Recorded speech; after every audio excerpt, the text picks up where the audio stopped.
अस्सलाम वालेकुम। क्या हाल चाल? उम्मीद करते हैं कि आप खैरियत होंगे। मर्दा कि आप हमेशा खुश रहें, हंसते और मुस्कुराते रहें और इसी तरह में अपना प्यार दिखाते रहें। बिल्कुल जी। मेरा नाम मुअज्जम अली, मैं हूं तारक महमूद। मैं मोहम्मद यूसुफ। तो आज हम जिस वीडियो पर रिएक्ट करने जा रहे हैं, वीडियो का टाइटल है Atal Bihari Vajpayee amazing life story, must watch doctor David Bindra. तो अटल बिहारी वाजपेयी बहुत बड़ा नाम, बीजेपी की हिस्ट्री में जो पहले प्राइम मिनिस्टर बने थे वो वही थे। तो देखते हैं वीडियो और अपना रिवान पर जाएंगे। कौन करते हैं 3 2 1 वीडियो स्टार्ट। हर पंछी की एक अपनी उड़ान की सीमा होती है। मेरी भी उड़ान की सीमाएं। कैसे किया जाए असीमित गुणगान, जिसका किया जाना चाहिए असीमित गुणगान। किसका जन्मदिन है आज? श्री अटल बिहारी वाजपेयी जी का। नमस्कार, मैं Vivek Bindra, founder and CEO बड़ा बिजनेस.com। अटल बिहारी वाजपेयी जी आज के दिन 25 दिसंबर 1924 में आपका जन्म हुआ ग्वालियर के अंदर। पिता कृष्ण बिहारी वाजपेयी। आपने बीए की पढ़ाई करी ग्वालियर विक्टोरिया कॉलेज से। बाद में एमए पॉलिटिकल साइंस के लिए आप डीएवी कॉलेज कानपुर गए। एलएलबी की पढ़ाई की शुरुआत करी। पत्रकारिता के चलते आपने बीच में उसको छोड़ दी। पहले तो आप साम्यवाद पसंद करते थे, हम सब बराबर है, हम सब बराबर है। लेकिन बाद में बाबा साहब आमटे से प्रभावित होकर के 1939 में आप आरएसएस से जुड़े। गांधी जी के साथ में भारत छोड़ो आंदोलन में जुड़े। उस समय 1942-43 के आसपास आप 23 दिन जेल में भी रहे। और जब जेल में रहना पड़ा तो वही घटना आपको राजनीति में खींच लाई।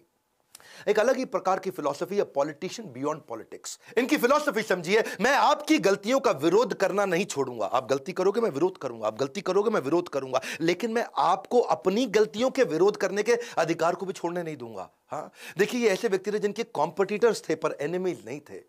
पंडित नेहरू के विचारधारा को लगातार उसका खंडन करते, लेकिन बड़ी बैलेंस्ड अप्रोच रखते हैं। ये पंडित नेहरू को बोलते थे कि आप एक ऐसे व्यक्ति हैं जिसमें चर्चिल भी है और चेम्बरलिन भी है। चर्चिल कौन थे? ये भी प्रधानमंत्री थे ब्रिटेन के, यूके के। कहते थे कि आपका बड़ा पीसफुल नेचर है चर्चिल की तरह। वो कैसे कि जब कश्मीर की बात आती है तो अब चर्चिल बन जाते हैं, और जब हैदराबाद के निजाम जो उस समय अपना अलग देश बनाना चाहते थे तो वहां पे आप चेम्बरलिन भी हो गए, जो बड़े गर्म स्वभाव के थे। चेम्बरलिन क्या थे? तो बोले मैं इतना गर्म हो गए कि जा करके आर्मी भेज के हैदराबाद को वापस भारत में मिला लिया, भारत से। तो नेहरू जी का वो हमेशा बड़ा बैलेंस्ड अप्रोच के साथ उनकी तारीफ भी करते थे, उनकी नीतियों की। उनको सन ऑफ इंडिया भी बोला, उनके विकास कार्यों की तारीफ भी करी। एक बार जब जिस समय साउथ ब्लॉक में पंडित नेहरू जी की फोटो लगा करती थी, ये विदेश मंत्री बने, तो किसी ने इनको इंप्रेस करने के लिए साउथ ब्लॉक से पंडित नेहरू जी की बड़ी फोटो को हटा दिया। और उन्होंने पूछा अपनी टीम से, वहां ब्यूरोक्रेट से, कहां गई भाई पंडित नेहरू जी की फोटो? और सब चुप थे। और अगले दिन वहां पे नेहरू जी की फोटो वापस लग गई। उस प्रकार के आदमी नहीं जैसे बाकी सब हुआ करते थे। जब ये विपक्ष में भी थे ना, तो भी पक्ष के साथ में देखते थे कि ये भारत के लिए बात हो रही है। जानते हैं 1971 के समय में इंदिरा गांधी आई थी और क्या बोली? गरीबी हटाओ, गरीबी हटाओ, गरीबी हटाओ। लेकिन वो ईस्ट पाकिस्तान वेस्ट पाकिस्तान के झगड़े में फंस गई। और उस समय बांग्लादेश, जो आज बांग्लादेश है, इन्फिल्ट्रेशन करके वहां से लाखों लोग अंदर आ रहे थे, क्योंकि वहां आपस के झगड़े इतने ज्यादा थे। और उस समय जब इंदिरा गांधी वहां प्रयास करने लगी तो भारत पे 4 तरफ से अटैक हुआ। नौसेना के द्वारा आईएनएस विक्रांत, वो पिक्चर भी आपने देखी होगी, पीएनएस गाजी के ऊपर पिक्चर थी। आईएनएस विक्रांत और पीएनएस गाजी का चेन्नई के पोर्ट को वो कब्जा करना चाहते थे। वहां उनको पीएनएस गाजी को महासागर में डुबो दिया हमारी टीम ने। वो जैसलमेर में लोंगे वाला, वो सन्नी देओल की पिक्चर आई थी उसके ऊपर, वहां से भी अटैक हुआ। भारतीय 120 जवान थे केवल, पाकिस्तान के 3000 जवान पूरे टैंक लेकर के खड़े थे। वहां भी उखाड़ा। तीसरी लड़ाई उनकी जब कश्मीर में थी, और चौथी ढाका शहर के अंदर, जहां जनरल मियाजी को उन्होंने उखाड़ा। 93,000 सैनिकों को पूरा सबको वहीं सरेंडर करा दिया। इंदिरा गांधी क्यों कर पाई ऐसा? क्यों कर पाई? इसीलिए कर पाई क्योंकि वाजपेयी बोले कि ये देश की बात है, आप चिंता मत करिए। वहां विपक्ष उस समय इंदिरा गांधी को तंग करना चाहता था। वो ये कहते थे कि गरीबी हटाओ के चक्कर में आप कहां विदेश के झगड़ों में लग गए, बांग्लादेश के झगड़ों में लग गए। लेकिन वाजपेयी ने कहा जब बात देश की आ रही तो सब चुप रहेंगे, पूरा का पूरा विपक्ष हमारे साथ एकजुट होकर आपको सपोर्ट करेगा। ऐसा नहीं आजकल के समय में जहां पे पूछा जाए बस सर्जिकल स्ट्राइक का प्रूफ दिखाओ, हमारे को प्रूफ दिखाओ। कोई प्रूफ नहीं मांगा वहां पे। प्रतिपक्ष होने के बावजूद आपके निर्णय के साथ विपक्ष खड़ा रहेगा, यह वाजपेयी जी ने कहा। हास्य में, रुदन में, तूफानों में, अमर असंख्यक बलिदानों में, उद्यानों में, वीरानों में, अपमानों में, सम्मानों में, उन्नत मस्तक, उबरा सीना, पीड़ाओं में पलना होगा, कदम मिलाकर चलना होगा, कदम मिलाकर चलना होगा। ऐसा डाइवर्सिटी इंक्लूजन था। इसके अलावा पहले नॉन कांग्रेस प्राइम मिनिस्टर थे जिन्होंने 5 साल अपने पूरे किए। उससे पहले सरकारें आई और चली गई हैं, लेकिन ये एक ऐसे व्यक्ति थे सबको साथ लेके चलते थे। डाइवर्सिटी इंक्लूजन, इतना सबको साथ लेने की क्षमता थी कि लोगों की आइडियोलॉजी अलग, ऑब्जेक्टिव अलग, एस्पिरेशन अलग, ये उनको जोड़ लेते थे। लीडर ऑफ लीडिंग लीडर्स को भी जोड़ लेते थे। एनडीए गवर्नमेंट का जब उन्होंने बनाया, जब लोग उनको समर्थन दे रहे थे, तो उसमें हर प्रकार के लोग थे, 24 पार्टियों को साथ में लिया। मेरी बात समझना, 24 आइडियोलॉजीज हैं, ये 24 फिलॉसफीज हैं। हर लीडर को, 24 प्रकार के लीडर को जो अलग अलग प्रकार से सोचता है, वो घोड़े से सब अलग दिशा में जा रहे हो, रथ को उल्टा के छोड़ेंगे, पर उन घोड़ों को भी साथ में कैसे लेके चलना है। ये जेडीयू और एलजेपी आपस में खूब लड़ते थे, लेकिन वाजपेयी जी के साथ एक साथ चुप होकर के उनके साथ हिस्सेदारी करते थे एनडीए को आगे बढ़ाने में। ये क्या कहते थे कि भाई पर्पस पोजीशन से ज्यादा बड़ा, कभी पोजीशन के चक्कर में नहीं रहे। एक ऐसी कहानी सुनाऊंगा, आपकी बुद्धि चकरा जाएगी। 1994 में जब कश्मीर मुद्दे में जेनेवा मानवाधिकार सम्मेलन में पाकिस्तान ने भारत की संप्रभुता को ललकारा था, बेनजीर भुट्टो ने जाके यूएन में शिकायत कर दी। वहां पे धारा 370 और कई प्रकार की बातें, और कश्मीरियों को हम तंग कर रहे हैं, ऐसा करके बेनजीर भुट्टो पहुंच गई यूएन में। अब नरसिम्हा राव सरकार थी उस समय 1994 में। अब नरसिम्हा राव जो थे ना, वो बहुत बुद्धिमान थे, लेकिन बोल नहीं पाते थे अच्छे से। अब उनको लगा यार जाके वहां कौन समझाए, वो जेनेवा कन्वेंशन में कौन जाके बोले और कौन उनके छक्के छुड़ाए। नरसिम्हा राव अपनी सरकार में पूरा ढूंढते रहे किसको भेजें किसको भेजें। अब समझिए, शत्रु ऐसा कि अपने मित्र से ज्यादा विश्वास शत्रु पर कर सके, ऐसे थे अटल बिहारी वाजपेयी। विपक्ष के नेता अटल बिहारी वाजपेयी की को डेलीगेशन का नेतृत्व करने का आग्रह किया गया, बोला आप चले जाओ भैया हमारी तरफ से। अटल जी अपने भाषणों से किसी का भी मन मोह लेते थे, वहां गए और बेनजीर भुट्टो की बुद्धि चकरा गई। ये कहां से आ गया, क्या बोली, ये कहां से आ गया भैया। और अटल बिहारी वाजपेयी ने वहां जाकर के भारत का नाम उठाया। और पाकिस्तानी प्राइम मिनिस्टर बेनजीर भुट्टो क्या कहती हैं कि भारत का लोकतंत्र विचित्र लोकतंत्र है, जहां प्रतिपक्ष का नेता सरकार का पक्ष रखने के लिए आया है। एक हमारा प्रतिपक्ष है। बेनजीर भुट्टो क्या बोली सुनिए, कहती है कि एक हमारा प्रतिपक्ष, प्रतिपक्ष मतलब विपक्ष, जो देश में रहकर ही ऐसा काम करता है कि अंतर्राष्ट्रीय समस्याएं उत्पन्न होने लग जाती हैं। इतना विश्वास किया जाता है कि प्राइम मिनिस्टर का काम करने के लिए ऑपोजिशन के लीडर जा रहे हैं। दुश्मन बनो तो ऐसा बनो कि आपका दुश्मन भी आप पे अपने दोस्त से ज्यादा भरोसा करे। पीवी नरसिम्हा राव जी से उनकी जो दोस्ती थी ना, वो सदन के अंदर तो खूब उनका विरोध करते थे, उनकी नीतियों का बाहर निकलने के बाद उनके साथ फिर उनकी दोस्ती होती थी। इतना सम्मान कर पाते थे लीडरशिप में, वो पॉलिटिक्स को कभी गंदा नहीं होने दिया।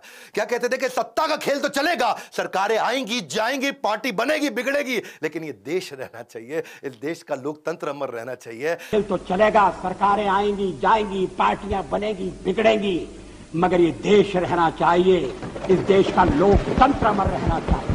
आप जानते हैं कि जब उन्होंने अपनी 51 कविताएं उन्होंने किताब लिखी, तो उसका विमोचन भी उस समय के प्रधानमंत्री नरसिम्हा राव से कराया। ऐसा रिलेशनशिप बिल्ड कर पाते थे।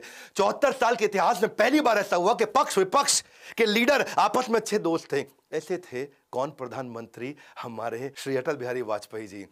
एक दफा की बात है, जिस समय doctor Manmohan Singh finance minister थे, और अटल बिहारी वाजपेयी जी ने उनकी सदन के अंदर जो वो निंदा करी, उनकी वो हालत करी, उन पे वो प्रश्न किए कि मनमोहन सिंह जी दुखी हो गए बहुत। उनको बात लग गई दिल पे। उन्होंने कहा जी मैं रिजाइन कर रहा हूं। समझिए क्या कहा, मैं रिजाइन कर रहा हूं। नरसिम्हा राव जी के पास चले गए। नरसिम्हा राव उनको समझाते रहे, अरे रुक जा भैया रुक जा, अरे रिजाइन करने की जरूरत नहीं है। लेकिन मनमोहन सिंह जी अड़ गए, अब तो मैं रिजाइन, मेरी बेइज्जती हो गई जी, मेरी बेइज्जती हो गई। और हुआ क्या, बाद में नरसिम्हा राव जी ने कहा कि यार हमारी पार्टी में तो कोई समझा नहीं पा रहा है, वाजपेयी जी आप ही समझाओ, भाई रिजाइन ना करें। वाजपेयी जी उनको बोले पर्सनल मत लो, ये हमारा प्रोफेशनल है, ये तो हम केवल आपकी नीतियों के अगेंस्ट है, आपके अगेंस्ट थोड़ी है। और मनमोहन सिंह जी उनकी बात मान गए। अगर लीडर हो तो ऐसा लीडर हो कि आपका शत्रु भी अपने मित्र से ज़्यादा विश्वास आप पे करे। 1998 में जब कांग्रेस की सरकार 270 वोट पे थी, बीजेपी था ये 269 पे था, इनकी सरकार गिर गई। पार्टी तोड़कर सत्ता हासिल करने का उनके ऊपर जो है आरोप लगा, और बोले कि क्या आप ये एक वोट तो किस तरह से लेंगे जब इस प्रकार के कुछ आरोप लगने लगे। तो उन्होंने शरद पवार की कहानी सुनाई कि शरद पवार कांग्रेस से अलग होकर के उन्होंने अपनी एनसीपी बनाई, पार्टी तोड़ के एनसीपी बनाई और महाराष्ट्र के सीएम बने। वो क्या बोले, पार्टी नहीं तोड़ेंगे हम, पार्टी को तोड़ के अगर सत्ता मिले तो मैं ऐसी सत्ता को हाथ लगाना तो दूर चिमटे से भी छूना पसंद नहीं करूंगा। शरद पवार ने अपनी पार्टी तोड़कर हमारे साथ सरकार बनाई थी, मैंने तो ऐसा कुछ नहीं किया। पार्टी तोड़कर सत्ता के लिए नया गठबंधन करके अगर सत्ता हाथ में आती है तो मैं ऐसी सत्ता को चिमटे से भी छूना पसंद नहीं करता।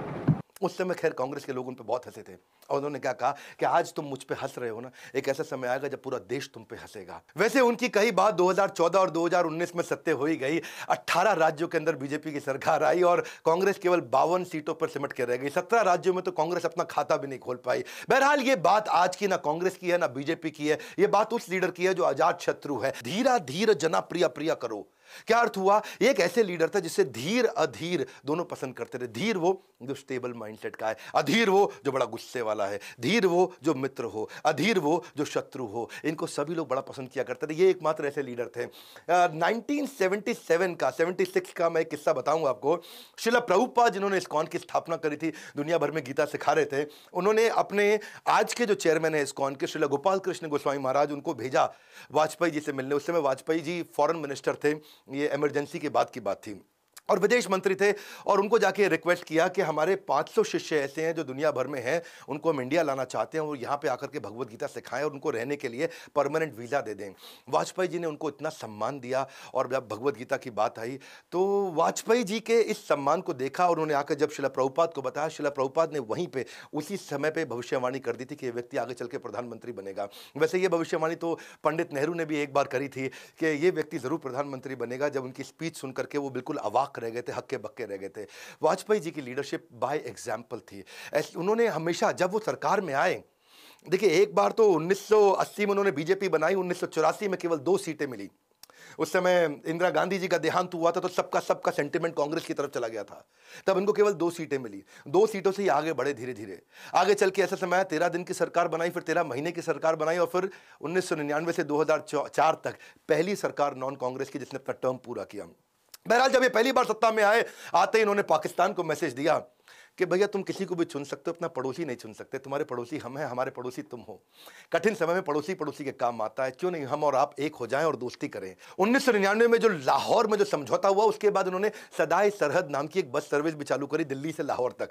और क्या कहा कि जब तक दिल से दिल की दूरी रहेगी तभी तक रिश्तों में मजबूरी रहेगी। तो रिश्ते खराब नहीं करते, दिल को दिल के नजदीक लेके आते हैं। नवाज शरीफ से जाके मिले, अपने साथ क्रिकेटर कपिल देव को लेके गए, लोगों को क्रिकेट पसंद था। जावेद अख्तर लोगों को बड़े पसंद थे, वहां पे उर्दू के अंदर बड़ी प्यारी बातें वो करते थे। मल्लिका साराभाई को लेके गए, देवानंद एक्टर, उनकी मूवीज बड़ी चलती थी। लालू प्रसाद यादव की तो मीठी मीठी सी जैसी कॉमेडी भरी बातें हुआ करती थी। और इसके अलावा प्रकाश सिंह बादल जो किसानों के नेता हुआ करते थे। लेकिन पाकिस्तान तो पाकिस्तान है, जो एक बार गलती करे नादान, जो 2 बार गलती करे अनजान, लेकिन जो बार बार गलती करे वो शैतान, जो जिंदगी भर गलती करे वो पाकिस्तान। पाकिस्तान ने जाके पीठ पे खंजर भोंक दिया और कारगिल की सारी पहाड़ियों पे कब्जा कर लिया। इधर से ये बस चलाते रहे और वहां से वो कारगिल को कब्जा करते रहे, दूसरे प्रधानमंत्रियों की तरह।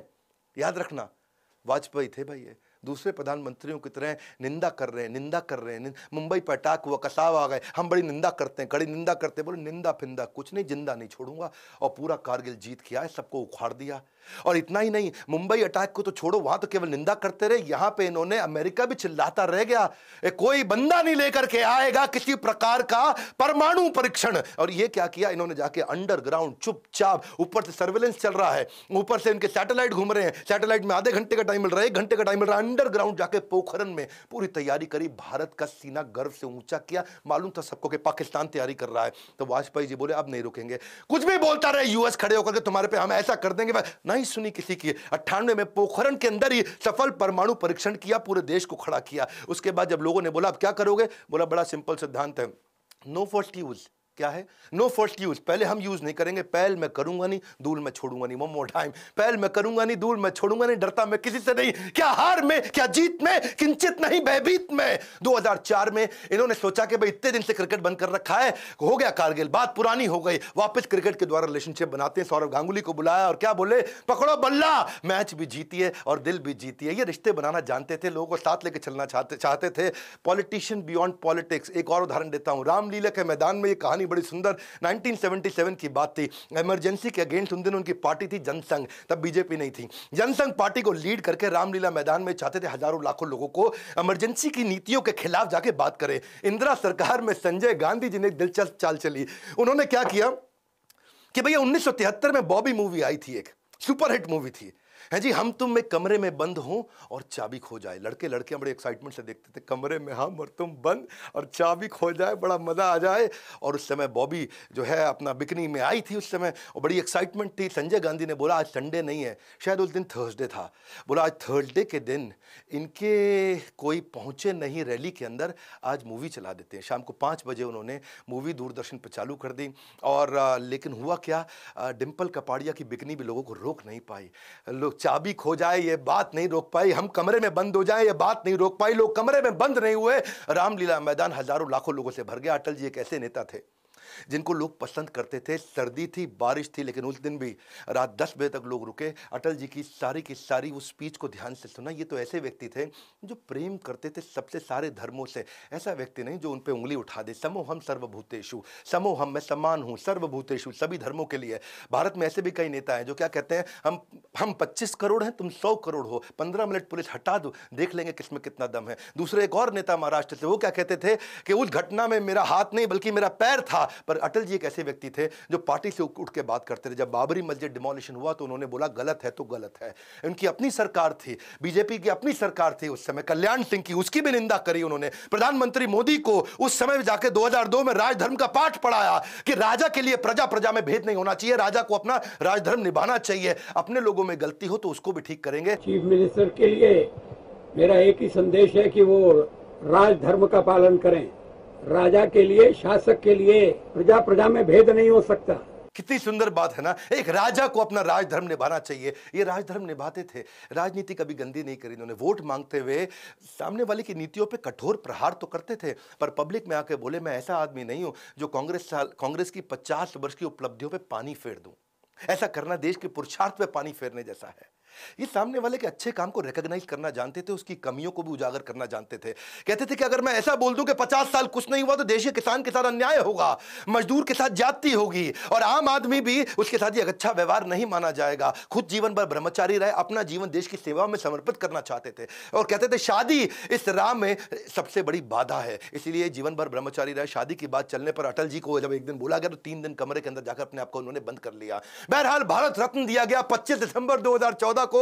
अटल जी उस समय शरीर से बहुत कमजोर हो चुके थे। 27 मार्च को उनके घर जाकर के उस समय के राष्ट्रपति श्री प्रणब मुखर्जी ने आवास में उनके पहुंच के उनको भारत रत्न दिया। 16 अगस्त 2018 को वो इस देश को, इस पृथ्वी को अलविदा कहकर चले गए। मैं जी भर जिया, मैं मन से मरूं, लौट कर आऊंगा, कूच से क्यों डरूं। कूच मतलब अब जाने का समय आ गया है। प्रति वर्ष इनका जन्म देश में गुड गवर्नेंस डे के नाम से मनाया जाता है, सुशासन दिवस के नाम से मनाया जाता है। अटल बिहारी वाजपेयी जिन्होंने सबको राजधर्म सिखाया। हमारी क्या जिम्मेदारी है, हम बड़ा बिजनेस में लोगों को बिजनेस धर्म सिखाते हैं। उन्होंने सर्व शिक्षा अभियान, शिक्षा पे बहुत जोर दिया। खुद भी शिक्षा उन्होंने उस समय काफी देर तक पढ़ाई करते रहे जिस समय लोग पढ़ाई नहीं किया करते थे। आज एजुकेशन बहुत इंपॉर्टेंट है और हमने भी अपना सहयोग कैसे किया, सबसे अफोर्डेबल कर दिया। 750 रुपए महीना, 1500 रुपए महीना। अगर आप पहली बार आए हैं हमारे चैनल पे, बोर्ड लाइन नंबर पे फोन करिए। इस समय न्यू ईयर के दौरान हमने कुछ नई स्कीम्स निकाली हैं। न्यू ईयर के दौरान वाजपेयी जी के जन्म से लेकर 31 दिसंबर तक हम काफी कोर्सेज फ्री दे रहे हैं। फटाफट फोन करके जरूर पता लगाइएगा। एक रिक्वेस्ट करूंगा, कमेंट बॉक्स में बताइए, मैं वापस खड़ा हुआ हूं सम्मान में श्री वाजपेयी जी के। क्या मैं खड़े होकर आपको और वीडियोस बना करके दूं? वाजपेयी जी के साथ ही आगे बढ़े थे राष्ट्रपति अब्दुल कलाम भी, जिनको काफी उन्होंने एनकरेज किया। डीआरडीओ ने जब वो सफल परीक्षण किया। क्या चाहते हैं आप, नीचे कमेंट बॉक्स में बताइए कि हम अब्दुल कलाम जी पे भी वीडियो बनाएं। और अगर आप नए आए जरूर सब्सक्राइब करिए, वीडियो को शेयर करिए। मैं चाहता हूं ये मैसेज श्री अटल बिहारी वाजपेयी जी का, उनके लीडरशिप लेसन पूरे देश में पहुंचे। खास तौर से सर्व शिक्षा अभियान। हमारे साथ जुड़े रहने के लिए, इस वीडियो को शेयर करने के लिए, बोर्ड लाइन नंबर पे हमसे कनेक्ट करने के लिए आप सबका हृदय की गहराइयों से प्रेम पूर्वक बहुत बहुत धन्यवाद।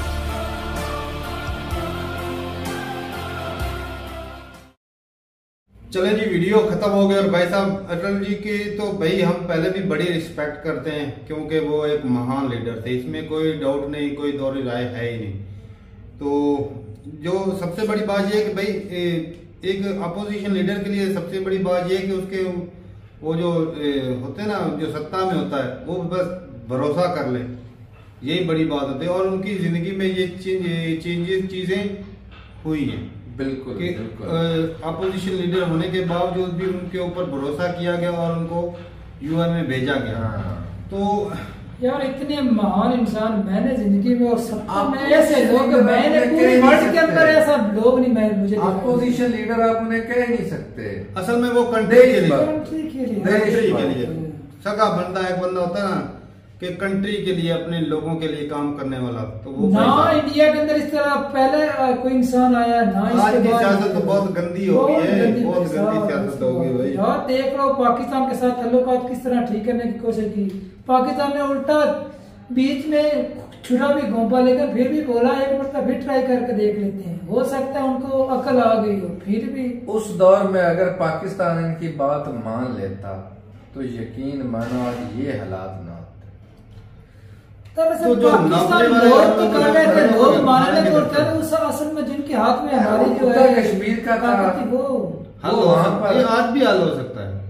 इतना बहुत है भाई, जब करना ही नहीं, हमारा तुम्हारा हमारा बात खत्म। दोनों चाहिए क्या, लोगों की भलाई जी। पानी का मसला था, वो पानी ऑलरेडी इंडिया ने दे रखा था। तो ये इतनी लड़ाई झगड़ा जितना हमारा बजट ये आर्मी के ऊपर लगता है, इतना हमारे लोगों पे लगे, तलीम पर लगे, इतना फायदा हो सकता है अपने से लोगों से। ये ना ये जो गोल्डन वर्ड अटल बिहारी ने बोल दिया ना भाई साहब, आप सब कुछ चेंज कर सकते हैं लेकिन अपना पड़ोसी चेंज नहीं कर सकते। ये सही बात है। इसमें पड़ोसी के साथ ज्यादा ताल्लुकात तो कोई उनसे बेहतर कोई भी नहीं जानता। हमको तो पता नहीं पड़ोसी होता क्या है। यार देखो, पादरी उन लोगों को साथ में लेकर आए जिनकी मकबूलियत थी पाकिस्तान में, ताकि प्यार बढ़े। हाँ, जवेद अख्तर को भी लेकर आए। क्रिकेट बड़ा भी हमारी तरफ से धोखा दिया गया। ये भी गलत हुआ भाई। और जिन लोगों ने तब धोखा दिया वो आज भी दे रहे हैं, और मजबूरी है भाई साहब, क्या करें, बर्दाश्त कर रहे हैं। हाय हाय क्या बताएं भाई। अब अटल जी की अब देखे हमारे लीडर क्या करते हैं, कुर्सी के साथ चिपके रहते हैं। अटल जी ने कहा कुर्सियां पार्टियां आती रहेंगी जाती रहेंगी, रहना चाहिए, रहना चाहिए। हाँ तो देश कंट्री रहना चाहिए, हमारा संविधान वो रहना चाहिए भाई, कानून की इज्जत करनी चाहिए, लोकतंत्र जो डेमोक्रेसी है, इनकी डेमोक्रेसी की बात की, डेमोक्रेसी होनी चाहिए। जब एक करप्ट बंदा है और एक इतना नेक इंसान जिसको जेब से कोई लगाव ही नहीं है, शादी उन्होंने भी नहीं की, सिर्फ शादी का वो कंट्री के लिए जो किया ना भाई साहब वही मुद्दा देगा। शादी करना ना करना वो जिन्होंने की भी है उनके एक बात का दुख तो है, इन जैसे 4-5 हीरे और मिल जाने थे। ये बात तो हो सकती है कि नहीं? हो सकता है। खून तो इनका ही होना था ना, शायद और अच्छे इससे अच्छे इनके बेटे वगैरह हो जाते हैं जो वही कह रहा हूं। अभी जो भाई आरएसएस है ना, इनका मकसद यही है कि भाई, क्योंकि देखा जाए तो हिंदुस्तान ही एक वाइड कंट्री है जो हिंदुओं के मतलब मेजोरिटी वाला कंट्री है, जो बड़ा कंट्री है, क्योंकि ज्यादातर जो दुनिया में पॉपुलेशन हिंदुओं की सबसे ज्यादा यहाँ पर है। हाँ। और हिंदुस्तान पे सबसे ज्यादा जुल्म भी हुए भाई, इसमें कोई दो राय नहीं। इन्वेडर इधर आए, उन्होंने जुल्म किया, क्योंकि वो मुस्लिम थे, उन्होंने जुल्म किया।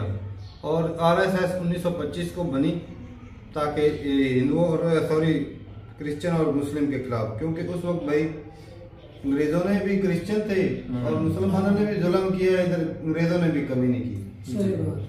हिंदुओं को इकट्ठा करने के लिए, उसको पावर में लाने के लिए ये जमात बनी।